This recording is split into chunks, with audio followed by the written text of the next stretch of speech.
Surgical site infection atau infeksi luka operasi masih menjadi ancaman besar bagi pasien di seluruh dunia. Meta-analisis terbaru menunjukkan bahwa 11% pasien mengalami infeksi luka operasi dalam 30 hari pasca operasi, dengan risiko meningkat pada durasi operasi yang lebih lama dan bervariasi menurut jenis serta lokasi tindakan. Di Indonesia, penelitian pada operasi sesar juga mencatat angka infeksi luka operasi sebesar 11,3%. Kedua temuan ini menegaskan urgensi untuk memperkuat upaya pencegahan infeksi dan meningkatkan kualitas layanan bedah di seluruh fasilitas kesehatan. Dalam pencegahan infeksi pasca operasi digunakan pendekatan bundle care yang mencakup 3 tahapan utama. 3 tahapan utama ini mencakup preoperatif, intraoperatif, dan juga postoperatif. Setiap langkah ini memiliki tahapan yang berbeda dan khusus yang saling melengkapi untuk menjaga sterilitas dan mengurangi risiko kontaminasi dan bisa meningkatkan keselamatan pasien. Tahapan praoperasi yang pertama yakni mandi aseptik, yang mana mandi aseptik ini adalah prosedur mandi menggunakan sabun antiseptik, misalnya klorhexidin 0,2% untuk mengurangi kuman di permukaan kulit sebelum tindakan medis atau pembedahan. Tujuannya adalah untuk mencegah infeksi. Prosedur ini biasanya dilakukan sehari sebelum dan atau pagi sebelum operasi dengan menggosok seluruh tubuh menggunakan sabun antiseptik, mendiamkannya beberapa menit, lalu membilesnya tanpa menggunakan lotion atau minyak. Mandi ini dapat dilakukan sendiri oleh pasien ataupun dibantu oleh perawat jika pasien tidak mampu. Tahapan selanjutnya yaitu pemberian antibiotik profilaksis. Antibiotik profilaksis diberikan sebelum tindakan operasi untuk mencegah infeksi, bukan untuk mengobati. Biasanya diberikan 30-60 menit sebelum insisi agar kadar obat cukup melindungi selama prosedur berlangsung. Sebelum dilakukan operasi, kita juga harus melakukan pengukuran suhu tubuh. Ini dilakukan karena untuk memastikan kondisi tubuh stabil sebelum operasi. Dengan rentang suhu yang diharapkan yaitu 36,5 derajat Celcius sampai 37,5 derajat Celcius. Jika pasien hipo atau hipertemia, operasi biasanya ditunda dan pasien perlu distabilkan terlebih dahulu sebelum tindakan dilanjutkan. Tindakan praoperasi selanjutnya yakni ada pencukuran area sekitar operasi. Tindakan ini adalah tindakan mencukur rambut di area insisi untuk mengurangi risiko infeksi. Dilakukan tepat sebelum operasi dan menggunakan clipper, bukan menggunakan pisau cukur. Tujuannya sendiri adalah untuk mencegah iritasi atau luka pada kulit. Selanjutnya yaitu dilakukan pengecekan hasil lab darah, yang mana ini tuh sangat penting di praoperasi untuk memastikan kondisi tubuh aman untuk anestesi dan pembedahan. Pemeriksaan ini mendeteksi anemia, infeksi, gangguan elektrolit atau masalah pembekuan yang dapat meningkatkan risiko selama operasi.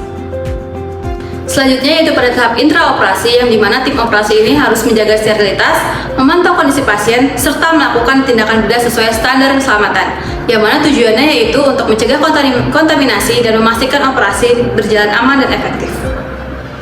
Pada tahapan intraoperasi sendiri, suhu dan kelembapan kamar operasi juga perlu dijaga. Suhunya dijaga pada suhu 20 hingga 24 derajat Celcius dan 40 hingga 60% untuk mencegah pertumbuhan kuman untuk kelembapannya, serta menjaga sterilitas dan memastikan kenyamanan tim bedah. Cuci tangan bedah adalah prosedur mencuci tangan dan lengan hingga siku oleh tim operasi sebelum memasuki area steril menggunakan antiseptik untuk menghilangkan kuman sebanyak mungkin. Tujuannya menjaga area tetap steril dan mencegah infeksi selama pembedahan.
digunakan selama pembedahan telah melalui proses pembersihan, disinfeksi, dan sterilisasi di Central Supply Department atau CSSD.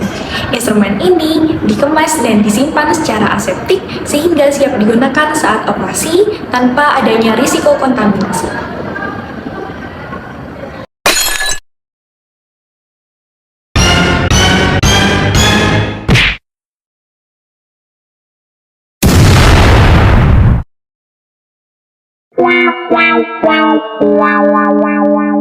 Menggunakan pakaian bedah adalah kewajiban bagi seluruh tim operasi. Selain untuk menjaga keselamatan diri, hal ini juga penting untuk menjaga lingkungan tetap steril.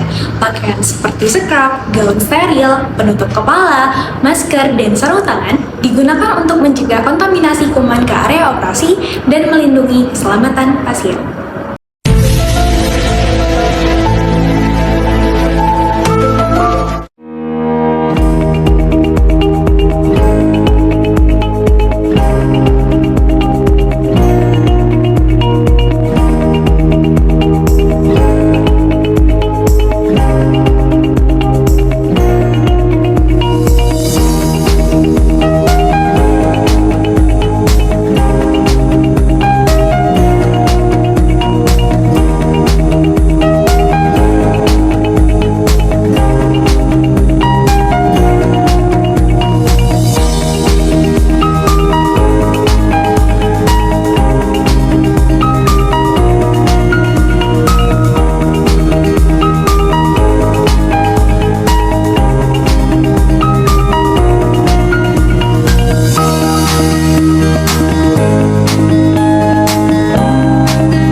Hal lain yang perlu diperhatikan adalah menutup pintu kamar operasi.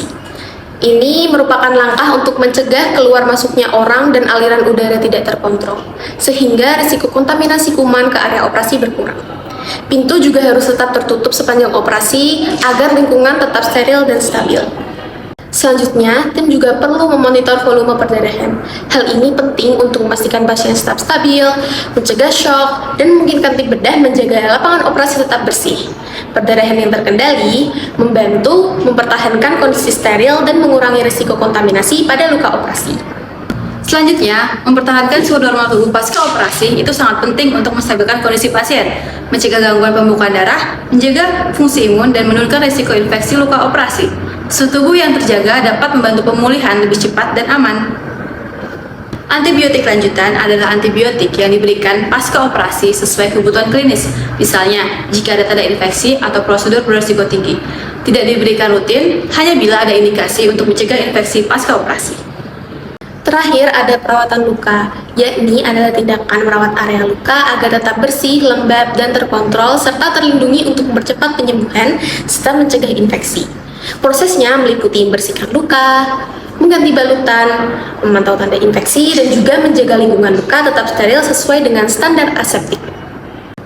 Pencegahan infeksi luka operasi bukan hanya rangkaian prosedur, tetapi komitmen kita pada keselamatan pasien. Dengan menerapkan esensi bundle care secara konsisten di setiap tahap perawatannya, kita memastikan setiap pasien mendapatkan perlindungan terbaik, sehingga bersama kita wujudkan pelayanan bedah yang lebih aman dan berkualitas.